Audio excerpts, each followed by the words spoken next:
and they deserve it, but that's neither here nor there. The humor, guys, I'm sorry, it is very sophomoric despite my age. So seriously, put in your challenges and I'll try to stop the glib. No, I can't do that. But, okay, relate to these people work in the field, so getting cell numbers is a big issue. Okay, that's fair. Keep on going, guys. Put in all your challenges. They're not, I'll try to make them humorous. Thank you, Sharon. I appreciate the, never mind. SaaS sales in DC. Hold on, I'm trying to still get these.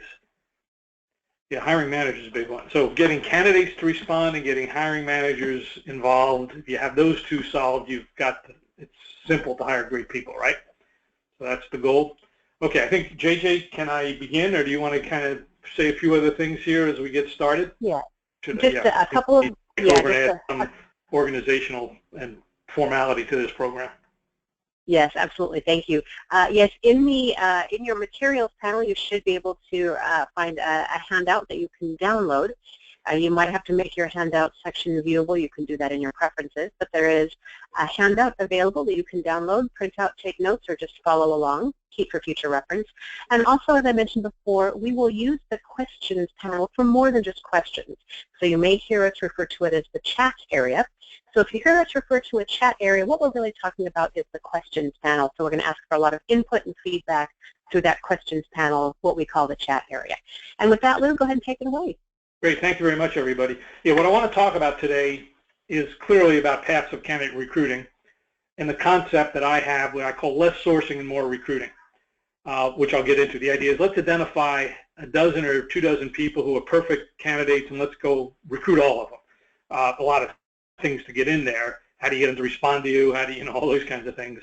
What I'm going to do is, let me restate that.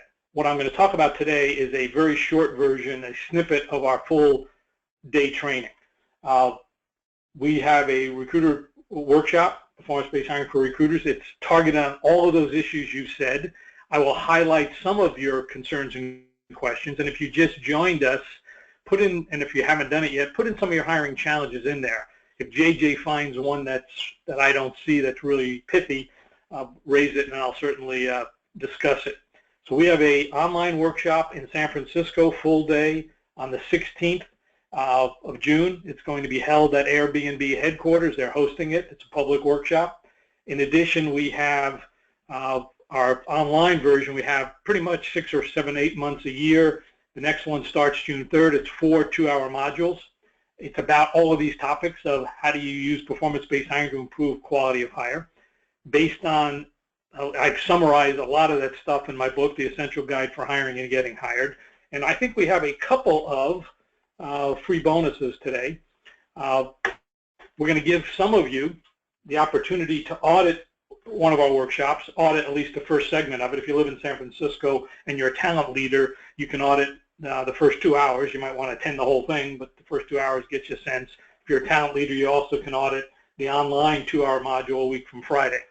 If you ask some very, very good questions, gold star questions, we'll send you a copy of the book too. So that's what we're going to do today. So the questions panel, when I say, can you please ask me questions, ask me the questions, or if I ask you, hey, give me an answer, put it in the questions panel. I call it the chat panel. So when I refer to chat, it's still the questions. The handout panel, if you look on your control panel where you're asking questions, I think 1 or 2, or maybe it's the pod right below that, it should say handouts, and you can copy a handout of this. So here's my motto of recruiting. Somebody at LinkedIn drew this for me, so I think it's pretty appropriate.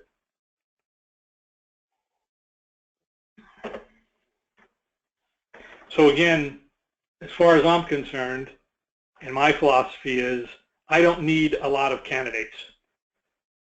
I'm not in the business of, and I truly believe, more time is wasted talking with candidates who are not qualified, sending emails to candidates who will not respond to you, having hiring managers who will not interview your candidates. Just think about all the time, and in fact, think about how much time do you invest in a candidate or talking to people you're not going to hire a manager? What would you put in this in the question about what % of the time do you feel you're just not as productive because somebody else isn't doing the right thing, or you're weeding out the wheat. I've never asked that question before, but just put a number in there. What % of the time do you feel is wasted?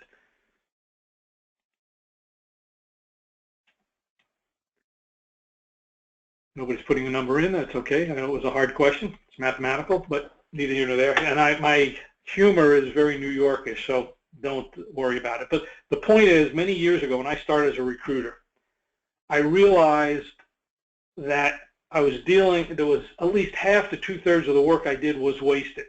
So I said, I got to figure out how can I make more placements in less time. And that was a goal. It actually took me about 3 or 4 years where I felt I reached Q. Now, Q is a remarkable state. It's the hiring superfecta. It's where quality is extremely high. It's not the highest, top 25%. This is a pretty cool place to be. Interview is as accurate as possibly could make it. Because I don't know about you guys, but even if you send in a great candidate, has it ever happened where your hiring managers reject a good candidate, or someone on the hiring team did a poor interview and excluded a great candidate from consideration or refused to see a candidate? Has that ever happened to anybody? I mean, that to me is a waste of time. Here you work real hard finding a good candidate, and then it got blown away. So this is how do I get more placements in less time? And at the time, I was a retained recruiter. Both. I was an external recruiter, so I only got a fee for making a placement. So I had perfect interviewing was a key issue. Lowest cost per hire, because I could do it quicker without wasting time. I could get cost per hire. Shortest time to fill. Candidates love the work. I mean, please imagine that. We're also going to give Q as the candidates like their job, and you and the hiring manager high-fiving. That's the state of Q. You'll learn to get to Q in our workshops, June 16th in San Francisco, starting next Friday. However, we're going to show you how to get there to Q today. And so here I want to ask you a question. And you can, this is important because it sets the stage here. Think about all the people you're now attracting and seeing, you're currently seeing, and maybe even responding to your emails. Are they the best in the field? You just say yes or no. Are you seeing the best people in the field? So you have the choice of the best, just by what you're naturally doing today in your sourcing and advertising and employer brand, all that kind of stuff. Are you seeing the best in the field? Yeah, most people would say no. So what I have here on this little chart here, this is really this total talent market. The circle, the big circle, represents all the talent in the field, whatever you're looking for. Engineers, relay people, sales reps, marketing people, accountants, doesn't matter what you're looking for. And I suspect if you took all the people who you're now attracting and categorize them into 3 groups, top 25%, hot candidates, the above average candidates, and people who are not qualified. I suspect if you quantify that and drew it as a graph, it would look like that teardrop. And what most companies do, they try to raise the teardrop. Let's get more A-level people. Well, I have a fundamentally different philosophy, fundamentally different. It's called less is more. I don't need a lot of people. I just need a few great people who are A-level candidates. So if I'm looking for a director of accounting, or let's say I'm looking for a controller for a mid-sized company, I would find a director of accounting at a bigger company and say, hey, Bill or Mary or Karen, I got this job as a controller to get out of a big number, make a bigger impact. I cherry pick people like that. And I got to get them. I only need 10 or 15 people like that. I get them through referrals. I get them through networking. I'll just look on LinkedIn and do clever Boolean. I'll find these people, but I got to get 75% to respond. So my whole philosophy is less sourcing and more recruiting. I still got to source, but it's very targeted to cherry pick people who I think are good. Now this is critical, and I'm going to ask you a question. This is a question.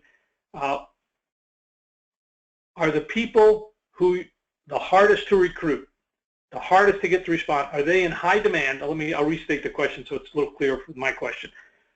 Are the people you're trying to attract in a scarcity situation, meaning the demand for these people is greater than the supply, or is there a surplus of great people? So are the great people scarce or a surplus of great people? Just put that word in the chat or the questions panel. Scarcity or surplus? Yeah, when you have a scarcity, so the idea that I say is when you're in a scarcity situation, you can't use techniques that are in surplus. You got to figure, hey, how do I recruit these? They're in high demand. I got to do something a little bit different. I can't use the same philosophy of weeding out the weak. I got to attract the best, and that's what I want to talk about. We're going to show you how to attract the best. And so the idea that I have is to forget the idea of hoping a perfect fit applies to your job. Go find out perfect fits and get them and recruit them. Just like I said, that director of accounting at a big company she could be very interested in becoming a controller at a mid-sized company. It's a clear career move for her. Or if I'm looking for a product marketing person at a mid-sized company, I'll say, hey, a director level, I say, hey, I got this person over Google. She's a senior marketing person. I think if I can get her over here, it could be a career move for her. So my sourcing is looking for people who would see my job as a career move. Again, I'm trying to get to Q. Q is the state where, great, not only is my time to fill short, not only is my cost per hire short or low, but also the candidate sees the job as a career move. So I got to recruit these people. But I'm certainly not going to recruit. Yeah. And DeAndre has a great question that relates to this. How do you get those best people if you have salary restrictions?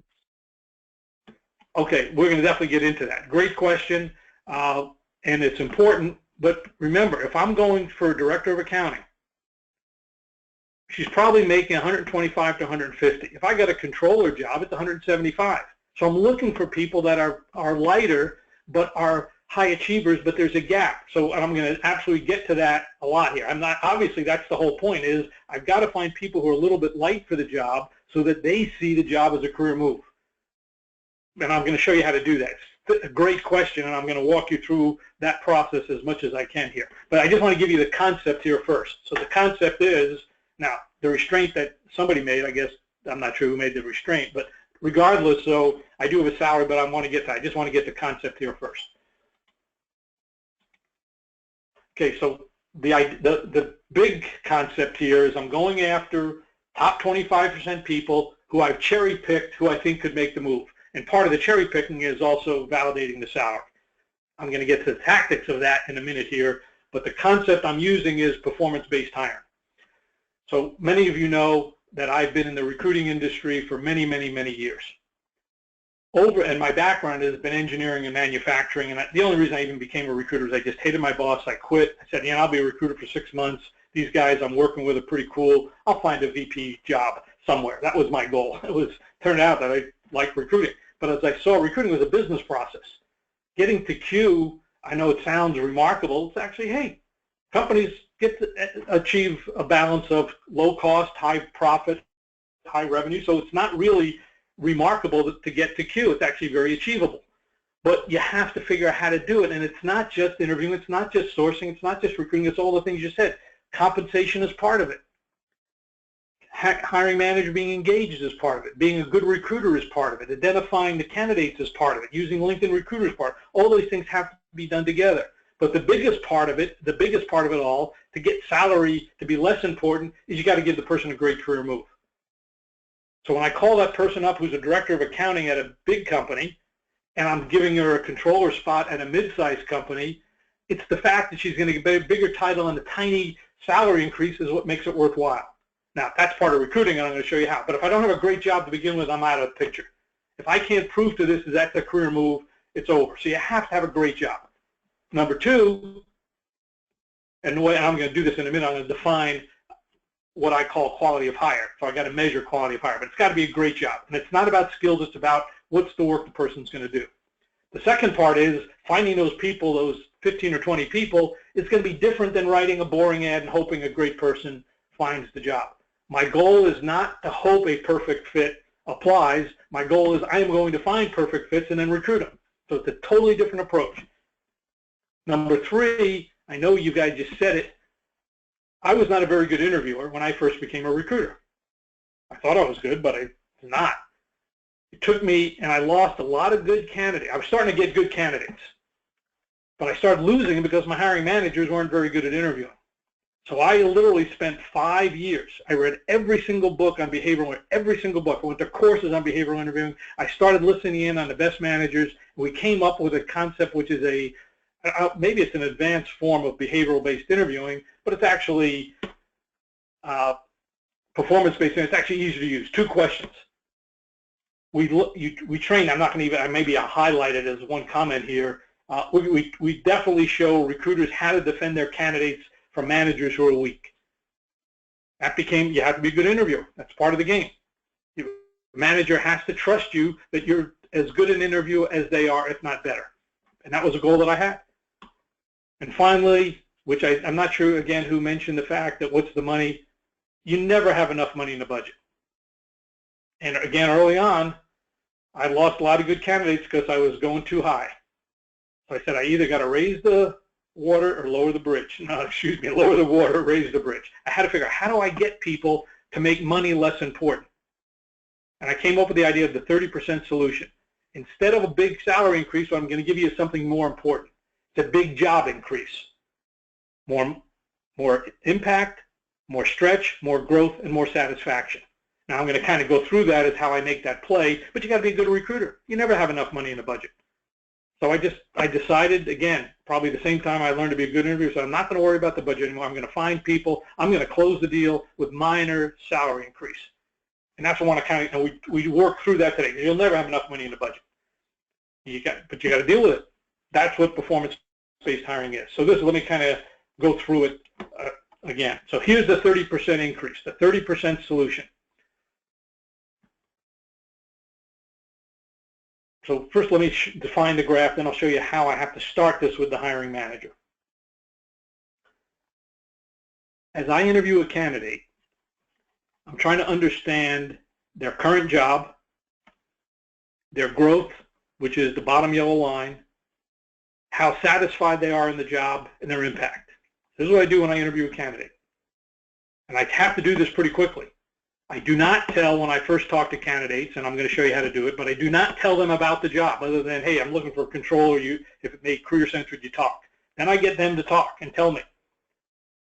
And what I'm actually doing is comparing the growth rate of my job, which is the top line, and can I find the 30%? Is my job bigger? Bigger budget, bigger scope, more people? Is there an impact? Is the impact of this job more important? Because it's a more important product to the company. So when I called that director of accounting at Warner Brothers and said, hey, I got which is a true search, I got a job as a controller for a small production company making kids cartoons. You're going to have a huge impact in this. You're going to have a strategic impact. You're going to get out of the numbers and make a difference. The woman thought it was great. She said, I don't need a salary increase. I want that job. That puts me on a totally different path. More satisfaction, doing work that they like to do. I'm looking for that. And faster growth. Now, do I always get there? No, but when I'm cherry picking candidates to figure who I'm going to go after, I'm thinking about that. But if I don't know the new job, as well as, if not better than the hiring manager, this all falls apart. So when I do the intake meeting, and I get this job description that says skills, experience, competence, and education, which 95% of you post online, you look at my postings, you will not find many skills. And I do a lot of postings. I don't do a lot. I do postings. But if you see a job posting that doesn't have skills in it, you know they've been to our training course. We do not post skills-based job descriptions. That's what top performer cares about that? I'm selling growth and opportunity and impact and stretch and satisfaction. So when I do this job description, I tell the hiring manager at the intake meeting, you know, that's not really a job description. Skills aren't a job, experience isn't a job, competencies isn't a job, education isn't a job, personality traits aren't a job, responsibilities are some of it, but so vague it doesn't make sense. So this is not really a job description, it's really a person description. Let's put the person description in the parking lot and tell me, what does this person have to do in order to be considered a top performer in this group? What does a person need to accomplish over the course of a year to be a top 25% salesperson? What does this person need to do to be a top 25, to be the best controller you've ever seen, to be the best product manager you've ever seen, to be the best call center person you've ever seen, to be the best person who works at an assistant restaurant manager at In-N-Out Burger? What do they have to do to be considered the top 25%? And all those conversations I just had, I've had with managers over many, many years. And every single job in the world, from a camp counselor at the YMCA, to somebody working at In-N-Out Burger, to somebody working at Chuck E. Cheese, to somebody working at call center at AIG or Verizon Yellow Pages, or someone being the product leader or general manager at a certain company, or someone being the president of a publicly traded company, every single job in the world can be defined by 6 or 8 performance objectives. They all start with an adverb, an action verb, not have or be responsible for. achieve, grow, launch a new product, build a team, design a new circuit. We got to launch this product and achieve 15% market share in a year and a half. Now, my contention is if they can do that work, they have all the skills. And I tell the hiring manager, and I think you'd agree, you can say yes to these questions or no. Have you ever met a person who has all the skills who's not a top performer? So let me just see what you guys say. Let's get you some engagement. Have you ever met a top, if a person has all the skills who's not a top performer? Yeah, of course we have. Now, have you ever met someone who is a top performer who doesn't have the exact mix of skills? Same answer. 100% of the people who get promoted fall on that criteria. That's what a promotion is. You get promoted ahead of your peer group because you can do the work even though you don't have the skills, or you're going to learn the skills. If they trust you that you will learn them. It's a different criteria when you promote someone than hire someone. I just say, why are we using different criteria? Why don't we hire people based on performance? And what my interview, and this is all I'm going to say about our interview, which we train in the classes, is we ask people to tell us, we call it a pre-hire performance review. Hey, we need someone to launch a new product line and get 10% market share over the next year and a half. Have you ever done anything like that? Tell me about it. Hey, we need someone to design a circuit that performs A, B, and C. Walk me through, if you've ever done, tell me how you do that. We dig deep. So I'll call it the advanced form of behavioral learning, but we talk about not give me an example of when you did this. No, I need someone to design a circuit that performs at this level, and it's got to be in production in 12 months. Have you ever done that? Walk me through how you do it. These answers take 10 or 15 minutes. But this is now, if I know the job, I can then, when I'm talking to a candidate, I compare that job, their current job, to the new job. So I can get stretch, impact, satisfaction, and growth. But the other challenge is I also have to say, what can this person become? Not just what they can do, but what can they become? So during the intake meeting, I asked this next question. Why would a top person want this job? I'm going after 15 or 20 people who are excellent people. I've got to convince them that this is a career move.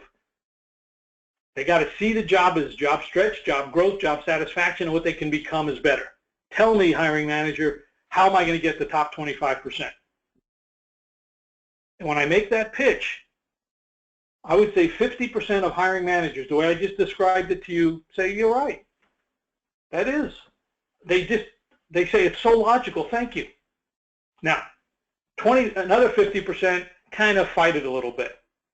They said, no, I want skills, I want skills. I said, okay, let me do this with you. They still do the performance-based job description, the performance objectives, but I said, okay, here, hiring manager, here's what I'll do. Let me send you 2 or 3 people. I'll just find them real quickly. We'll find them on LinkedIn, who, whether they're candidates or not, I'll just show you people who are skills qualified and people who are performance qualified. And you show me the difference. So I'm looking for a controller. Here's a person who's a controller at XYZ manufacturing company, very similar. Here's the background. Here's a person who's a director of accounting at this, CPA, PricewaterhouseCoopers, 3 years dealing with big manufacturing companies. Early in her career, she became a senior within a year and a half versus 2.5 years. Now this person is a director of accounting at this company implementing these systems. This person, the high performer, has got 7 years of experience. The controller, 38, 39 years old, got a CPA from a middling company, but that's what you said you wanted. Who would you rather see?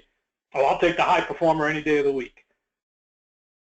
And 50 to 60% of people automatically buy into the original pitch. Of the other 30% who are a little bit, or 40%, a little reluctant, 75% of, yeah, of course. So that's where I kind of make that pitch very, very quickly. As I've got to convince people, if you want to raise talent quality, is I've got to get performance qualified people, not skills qualified people. Fundamentally different approach. I don't need a lot of candidates. I just need 15 to 20 high potential candidates who see my job as a career move, and I got to recruit them. The reason is important. No, another question, JJ?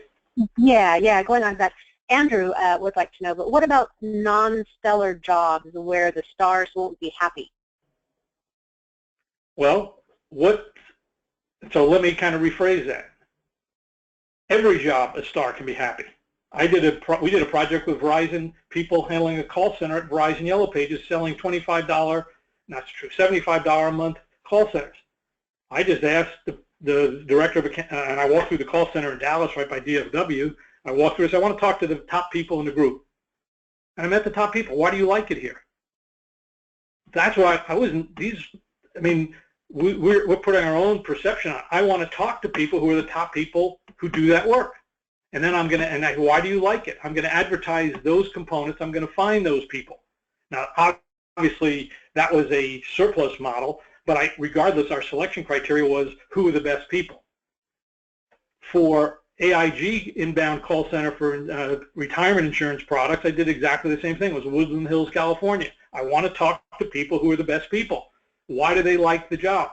So you've got to understand, part of the way we build this job is, now I didn't mention that when I just build those little circles, I benchmark the best people in the job. In process jobs, I tend to benchmark what do the best people do differently and why do they like this work. That then becomes my target audience.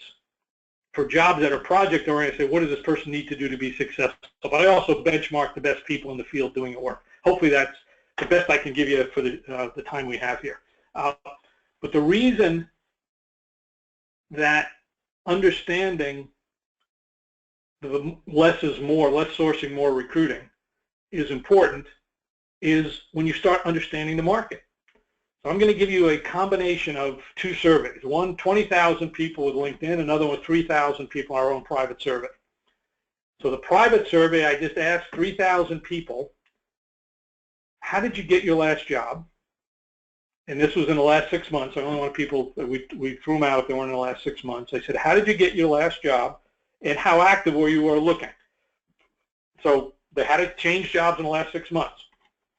So we had people who were underemployed or unemployed, active, 40%, this is the far left here, 40% got their jobs by applying to a job posting, 47% still got their jobs through networking. These are people who are unemployed or unemployed, they still network to get their job. So I don't go 50-50. Now, employed and actively looking for a job, in a decent job, but wanted to change, but then they're actively looking, almost 40% versus 42%. Now you go to tiptoers. These are people who just starting to look, haven't told everybody, 3-to-1, 60% networking versus 22% applying to a job. Passive, true passive candidates, 8-to-1, 62% networking, a recruiter called the person, 8% applying. The 23% was internal promotion. Now, the 20,000 people, I didn't say, okay, what percent of the total workforce is active, tiptoer, or passive? 5 to 20% of the total workforce, 20,000 people around the world, are active. 5% in a scarcity situation, 20% in a normal balance of candidates applying. So if you're looking for scarcity candidates, assume that only 5 to 10% at any point in time are looking for another job. So 5 to 10% are looking for another job. Half of those people will actually apply. The other half are going to, even in a normal case, are going to find their jobs through networking. So at best, companies who are hoping to get someone applying, you're only seeing 5 to 10% of the market, and you're sharing that with everybody else who's looking for the same people. Tiptoers represent 15 to 20% of the total market. Passive candidates, 60 to 75%. So hoping to find a person, a perfect fit who applies, is like, it's worse than Las Vegas. But if I can identify tiptoers and passive candidates, 15 to 20, and recruit them, I'm in the game. Now, the question you have is, well, will they respond to my posting, and can I afford them? Well, those are not insignificant questions, but if you do your program right, the affording is part of the recruiting. That's why I look for people who I think would have roughly the same salary, or they would see the job as such a significant career move, the salary becomes less important. That's part of you start doing this, you see it. So let me kind of go through what I call the 40-40-20 plan to get the whole marketplace. And we spend a lot of time in our training on this 40-40-20 plan. The 40-40-20 plan is basically 40% networking graph, 40% emails and employee referral programs, and 20% great advertising. I can't go through this chart. This is an excellent chart, but I'll give you the 2-minute version of it because it really dissects the marketplace for any job.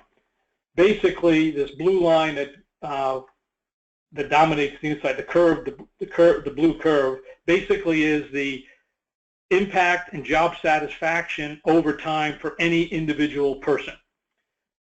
What that, in human terms or in English terms, it basically says that when a person takes a great job, there's usually a high degree of personal satisfaction if it's a good job, high growth, high impact, high satisfaction, and that declines over time if the job doesn't change.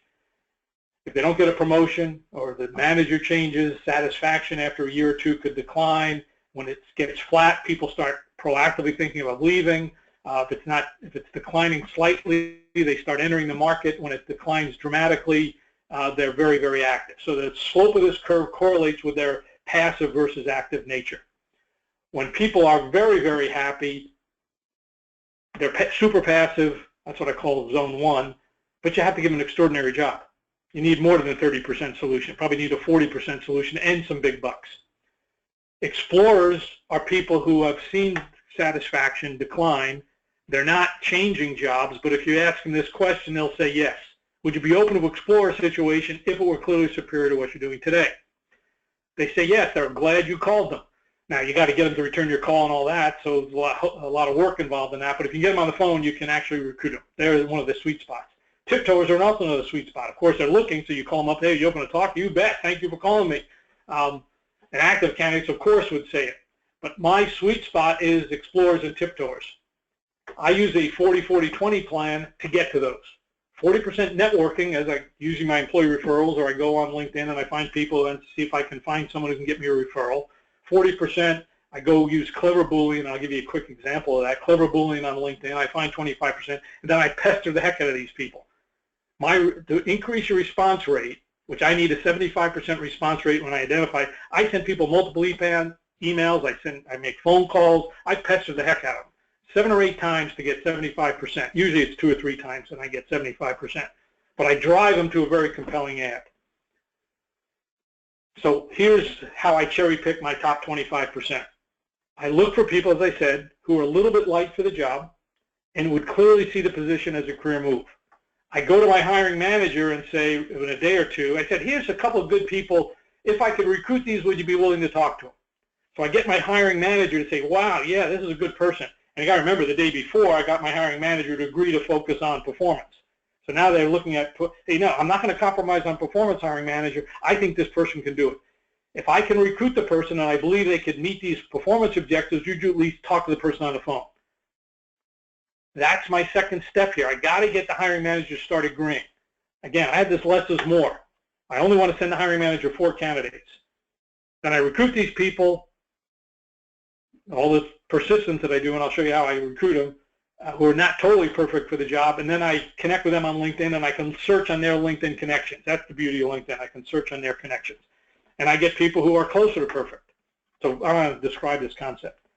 And a high-quality node is someone who, in my company, whom I know, who I could get other referrals. A node is, so if I was looking for a Scrum, let's assume I was looking for a Scrum manager, I might go to a project manager for new product launch because they work with a lot of Scrum leaders. Or if I was looking for a Java person, I'd go to a Scrum leader because they have Java people on there. If I was looking for a construction manager at a big building for a big medical device or a new hospital being built, I would go to the architects who design hospitals and say, hey, who's a good project manager you have? What a node is someone who would likely have worked with this person on some project in the past. The beauty of nodes on LinkedIn, at least LinkedIn Recruiter, is you can search on that person's connections.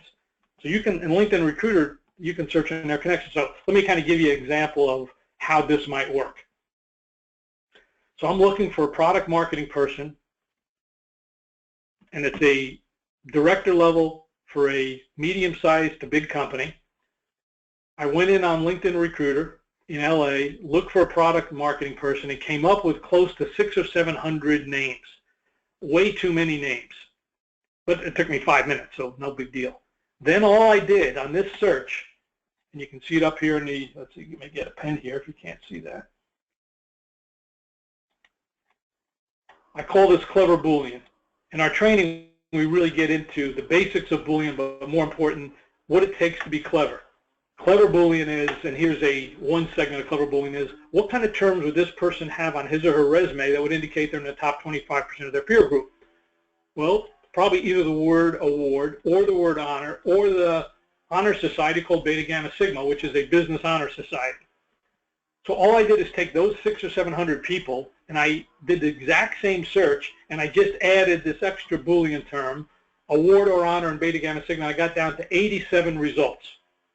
I then did something else by level of connections, but I found this woman, Carol something or other, who worked at a company. It's a small company. She's a Harvard MBA. I could see from her resume that she's doing some real good big data analytics project, and I have a company that's a much broader background than her narrow field of whatever it was, some kind of lending field. So I just called Carol up. Carol, and I didn't actually call her, I just sent her an email. Carol, I got your resume, I got the spot. I don't know if it's a great fit or not, but your background looks remarkable. I'm looking for a director of product marketing. Would you be open to chat for a few minutes? First time she didn't respond. Send another email. Carol, I'm still trying to get you interested in this. Would you be open? Didn't respond. My sourcer called her, so I got her on the phone the third time. But now it took me 10 minutes to find her, and so what I do is I find 10 to 15 people like her using Clever Boolean, and I find the 5 or 6 best. I then get referrals from people in the company, in my own company, to find them, and then I wrote a great ad. So collectively, I'm working with 15 or 20 people using this 40-40-20 plan. Then I got to recruit them. I know that sounds odd, and it's hard, but I just don't, in my mind, I'd rather spend more time with fewer candidates and transaction with weeding out the weak candidates. It's a totally different mindset the way I look at it. So all the questions you've raised about how do I get there, it's a different process. So this is something you should write down. I do not sell the job ever. I sell the discussion. Hey, would you be open to talk about something that made career sense? And it's a little short call. Hey, worst case, we can network. I don't sell the job ever. I sell the discussion. Oh, by the way, this could be kind of interesting job. Here's where I think we got the 30%. So there's really 2 fundamental processes that when I talk to recruiters, there's 2 different models that people use.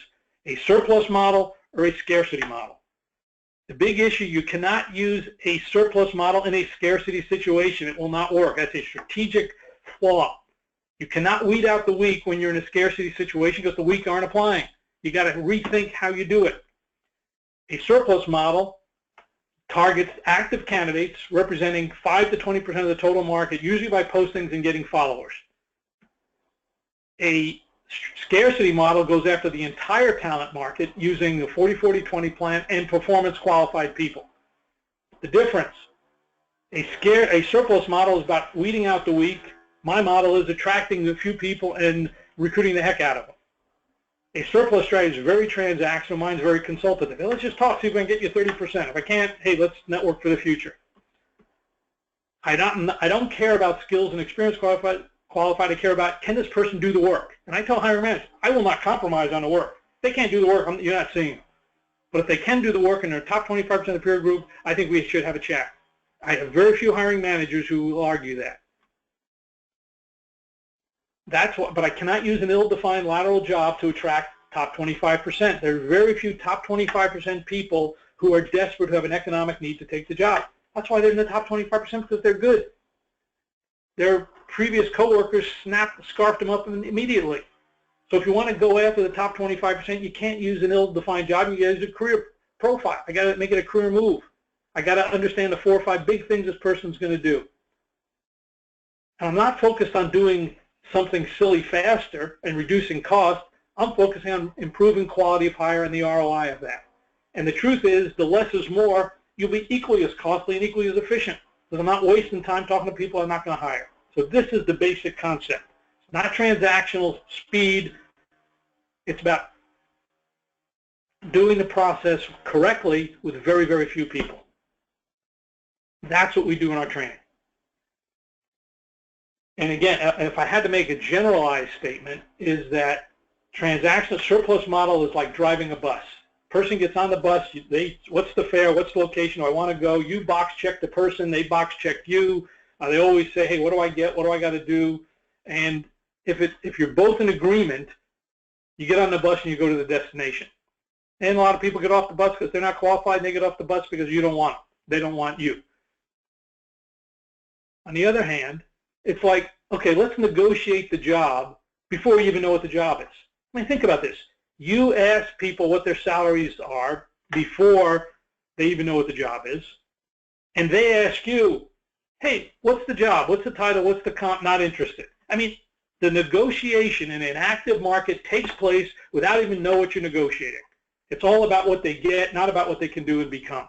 I mean, if that isn't silly, it doesn't make sense to me why anybody would do it. I drive a bus. And I don't sell the destination. I sell the drive. And I get the candidate to sell me. Any questions, JJ? Come up. Yes, yeah, actually, Lou. No, actually, Mary had a question.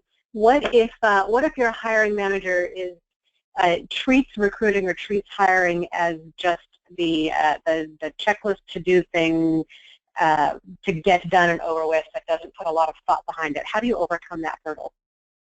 Well, so as a third-party recruiter, I walk away, but because at least if I have plenty of assignments. However, from a practical standpoint, and I would say most managers do that. You've got to prove to them that there's a better world.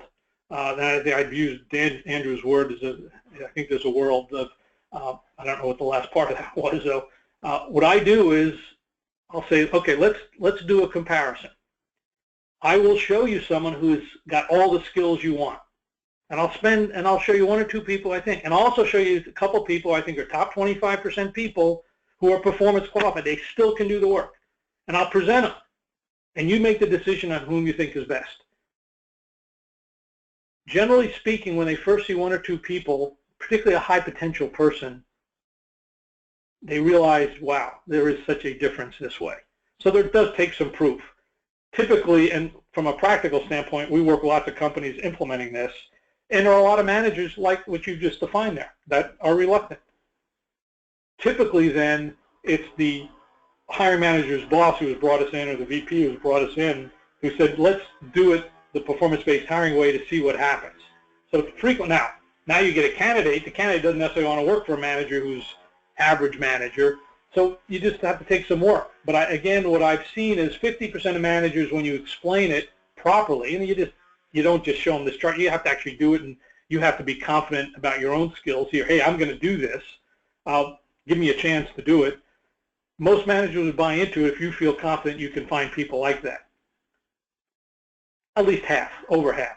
The other half have to be proven to it, and about 2/3 of those can prove it, but you're still going to have 15 or 20% that just shouldn't be managers, quite frankly, and you just got to deal with those. Just do your best. I guess that's the answer.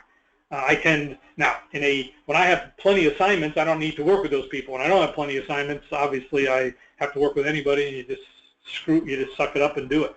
Let me kind of go through. I think we have.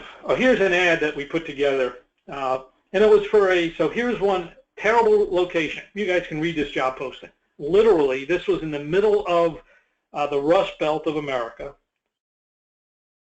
Manufacturing company, $300 or $400 million. I needed a VP HR, and it needed either somebody had to be in Chicago, Detroit, St. Louis. It was in that center of that whole environment there. I had to get somebody to relocate to an area, and you couldn't commute. I went through on LinkedIn, did a search, found 30 or 40 people who I thought had manufacturing backgrounds and lived within 20 to 30 miles of those cities. So I had plenty of people, and I went and cherry-picked it. I then sent them this email. So this was 3 days after I took the assignment. I had candidates in 2 days who would relocate to this job because of that email. It was easy. No, it wasn't easy. It was hard writing the email. How could I capture their intrinsic need? And if you think about this email, if you've read it, there's not a single skill listed. Someone can be a VP HR to build a company, a $300 or $400 million company, and put all the HR policies in place and set up the HRIS systems and set up the compensation plans and have a strategic table. If they can do this work, They got the skills. I don't need to qualify them on that. I just got to say, hey, here's the work you're going to do with your skills. When I don't even mention the skills, we'll talk to you in 24 hours. If you've done something similar, we need to talk to you. It worked. I got people. It was no big deal to get people to relocate. The job was so compelling. The compensation was not the issue. The job was the issue. So here's an email. If you want to increase your response rate, here's how you do it. First, it's a campaign. You got to send a number of things. In this case, I didn't need a campaign. This email was so compelling. Because there was so many HR leaders are so frustrated that this gives them a chance to change their whole career trajectory. But normally, I'd need a campaign, 2 or 3 emails and voicemails. I captured the job brand. The job brand was a seat at the strategic table. The job brand is the intrinsic motivator in the job to the person and the impact of that job on the whole company. That's what I call job branding. It's the mission of the what it means for you and what it means for the company. That's what I call the job brand. I captured that there. It's a compelling title. No skills. I emphasize the person would learn, do, and become. Not a single skill listed there. Not one. I told stories. This is a story. And I actually, on the plane back, I said, who would want to go to this place? But I said, but there are some people who would go. And I created that story. And it doesn't say anywhere to apply. So let's have a conversation. If you've done something comparable, one of our board members will get back to you. Work like a charm. You got to understand sourcing, recruiting, marketing, and now I'm trying to achieve Q, guys. Q, great candidates, fast, low cost, high quality, accurate interviewing. And the way we interview is I just dig deep into the candidate's accomplishments over time to see if they're on track and if they're motivated to do this work. Obviously, can't get it. We do that in our training. So I'm going to summarize now. Now, if there's any questions there, JJ, I'll be happy to answer them in any shape, manner, or form. But let me just summarize what we've talked about here and give you a couple of bonus stars. My goal is to get to Q, not to lower the cost, which is the bottom part of this graph here. Low cost, big deal. I can lower cost, just hire anybody off the street.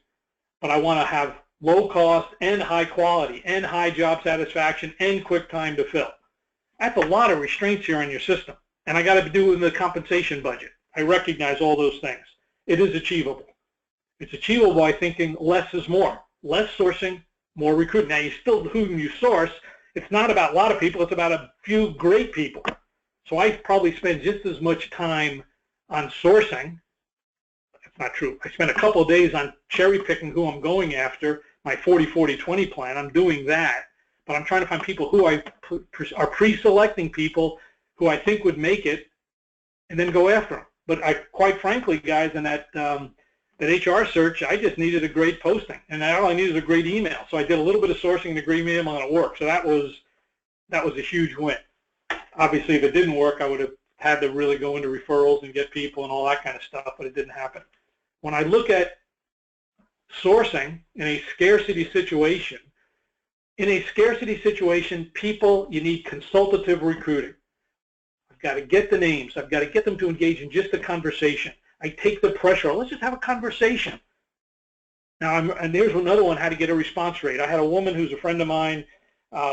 She had the #1 in-mail response rate on LinkedIn Recruiter. #1. She was speaking at Talent Connect last October. She calls me up a week and a half. Lou, I'm freaking out here. I got 3 engineering manager searches. I got 40 people I've identified. I know they're good. None of them are calling me back. The company was being acquired and merging. And nobody wanted to be part of it. Everybody in the field knew it. So I said, why don't you just say you're doing your workforce planning for next year, and you have a couple, and some of the engineering roles are going to change. You just want to engage with people long before the roles are filled, just to see if they might have an interest. She sent that email out at 2 o'clock in the afternoon. She called me the next day, Lou, I've already got 9 people responding to it, and then I met her at Talent Connect. She said over 2/3 responded to it. She took the pressure off. She had a conversation. It wasn't about the job. It was, hey, let's just have a conversation to see if this could fit. Converted to prospects, then converted to candidates. Most of you guys are spending a lot of time creating that teardrop, driving people to become candidates. I don't. I drive people to have conversations with me, and then I network with them. That's what performance-based hiring is. A great job, great sourcing, great assessments, and great closing. But to start, I have to have a great job. It's not that the skills they need, is what are they going to do and what can they become? I'm not worried so much about active candidate sourcing. I'm not driving a bus, a metro bus. I'm driving a tour bus. I don't know what the destination is. But I know whatever I do is I got to get a person on that bus. And the first thing, so I get somebody on the bus here. Let me just pick somebody who's still on the line here. Oh, did my arrow go? There it is. So let's assume that I get Amy on. I call Amy up. Hey, Amy, would you be open to explore a situation that's clearly superior to what you're doing today? She says, yeah, but what's the money? Which is a common question. I said, Amy, let's be real frank. If this job doesn't make career sense, it doesn't matter what we pay you. Let's first see if it represents a career move, and then we'll see if the compensation fits. If not, worst case, we can network. She says, okay, but what do you mean by a career move? On my mind, Amy, a career move, I've got to get you at least 30% increase. But it's not money. Money's on top of that. If I don't get you at least 30%, which is job stretch, more impact, more satisfaction, and more growth, if I can't get 30% collectively out of those four things, it doesn't make sense to change jobs. But if it does, then it makes sense to get serious. Let's go through your background just to see if we can get there. If not, we can just network. All of the scripts, all the closing, all the techniques in our training program, we have a handbook we give you with every single script there. Every possible imaginable constraint a person would have, you have a rebuttal for it. So let me kind of just define. So now let me open up to a few questions. Let me kind of do this. Let me go to the. Okay, the 2 stars. 1 star is, hey, if you can get a hiring manager and you together for a reason, not just a bus driver, I mean a reasonable job that's compelling and important to your company, either me or one of our team members will get on the phone with you for a half hour and build a performance-based job description for you. At least we'll demonstrate it so you get a feel for what it's like. So that's 1 gold star. I only can do that 2 or 3 times, but info at Lou Adler Group if you you can pull a demo together. On our website, we have how you can calculate the ROI of quality of hire. And JJ, maybe JJ, you could send people to that page if you can do that now on email. If you can't, we'll ask for that. Some of you, if you would like, to audit our live workshop. June 16th, San Francisco, June 3rd online next week. We can allow you to audit the first part. I'd love you to attend the whole part. The training is just 1/3 of the total program. 1/3 is the training. You can come back throughout the year to any live programs we have or any public programs we have online. You can come back multiple times. That's 1/3. The other 1/3 is you get an e-learning center where we have all the tools. We have tools to engage with hiring managers, all the scripts I've talked about. We've got videos of how you can interview. We have a video you can send to your candidates on how to prep. So there's a lot of good stuff in the e-learning center. That's the other 1/3. The most important 1/3, though, is we coach you to actually complete a tough search. We have a coach who works with you, helps you build the sourcing, helps you build your training, helps you build your closing, and when you finally close the deal with a great candidate, you get fully certified. So 3 steps: learning center, training, and actually doing the work. So it's a pretty comprehensive program. And it actually does work, but the concept is less is more.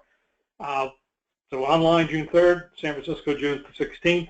Let me leave it there, JJ, and open up for a minute or 2. We have time for a few questions. Any good questions come in that we can give a couple books away? Yeah, we have a ton of good questions. Danielle's question is that cultural fit is key in making a great hire. So how do you establish cultural fit in the performance-based hiring process? Well, you see, we do that in our full training, but it's still a great question. Deserves a book. When we create our performance objectives, what does a person need to do to be successful? Part of it is once we have the task figured out, okay, you've got to launch a product line in a year that gets 10% market share. It's a task, and obviously a person has to have enough skills to do it, but that's what they have to do. Part of the questioning is, well, what are the resources like? Is that really possible they can do that in a period of time? Resources are part of the culture. How fast, how big is the team they're going to do it with? How fast is the company growing? What's the company value system to accomplish that? What's the manager's style? So all of those cultural-based questions are part of building a performance-based job description.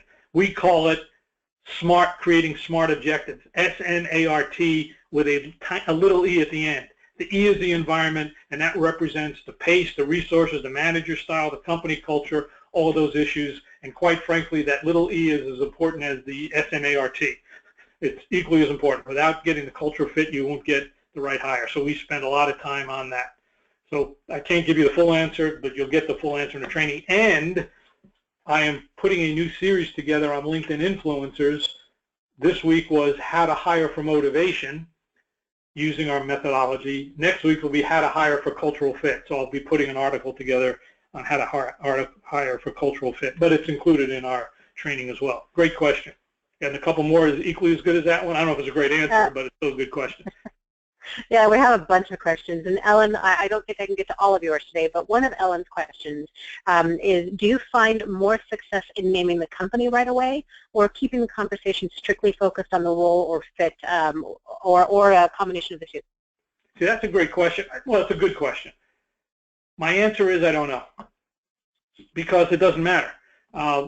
However, if I was giving the company, I would say, hey, I'm the senior executive recruiter at XYZ company handling all our financial management positions. One of them is coming up, which I think could be interesting based on what I know you. If one of those spots made career sense, would you be interested?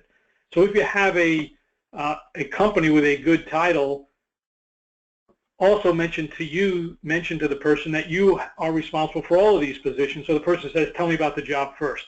You don't want to tell them about the job first. So if your company has a good employer brand, it's obviously worthwhile saying it. As a third-party recruiter, I never tell them the name of my company, because number one, I don't want them to go around me. Number two, what's the point?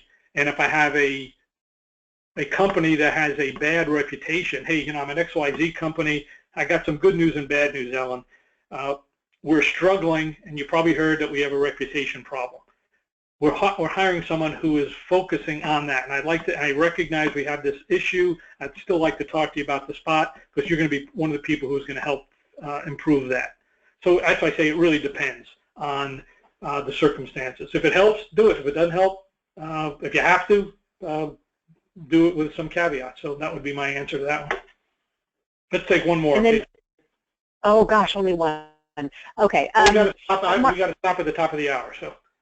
Okay. Margie would like to know if you have, I'm going to combine two questions then into one. Margie would like to know if you have a metric that you shoot for a good rate of response for emails. And then Sherry would like to know if you post your jobs only in InMail on LinkedIn, or do you also post them on job boards and things like that, and then the response rate there?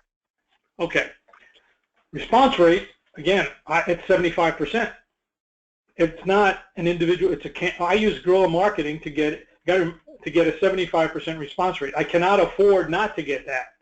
Remember, I'm only working with 20 candidates. So, let's assume half of those people are going to be that I've done clever Boolean, I've cherry-picked their names. I've got to get 8 of those people to contact me. I can't afford not to.